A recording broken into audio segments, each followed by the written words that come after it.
విజయవాడ చేపలు మాంసం విక్రయించేందుకు దుకాణాల కేటాయింపునకు మున్సిపల్ కార్పొరేషన్ అధికారులు ఈ వేలం విధానాన్ని అనుసరించడాన్ని హైకోర్టు తప్పుపట్టింది. కంప్యూటర్ పరిజ్ఞానం లేని చిరు వ్యాపారులు ఈ వేలంలో ఎలా పాల్గొంటారని, దస్త్రాలను ఏ విధంగా అప్లోడ్ చేస్తారని అధికారులను ప్రశ్నించింది. క్షేత్రస్థాయిలో ఇబ్బందులను పరిగణలోకి తీసుకోకుండా ఏసీ రూముల్లో కూర్చొని అధికారులు నిర్ణయాలు తీసుకుంటున్నారని ఘాటుగా వ్యాఖ్యానించింది.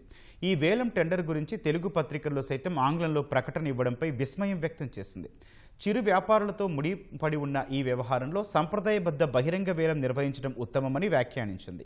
మహంతి మార్కెట్లో దుకాణాల కేటాయింపునకు జారీ చేసిన ఈ వేలం నోటిఫికేషన్ను సవాల్ చేస్తూ చేపల వ్యాపారి హరిమాణిక్యం శంకర్రావు హైకోర్టులో పిటిషన్ వేశారు. దుకాణాల కేటాయింపు కోసం ఈ నెల 6న అధికారులు జారీ చేసిన నోటిఫికేషన్ను తదుపరి విచారణ వరకు హైకోర్టు నిలిపివేసింది.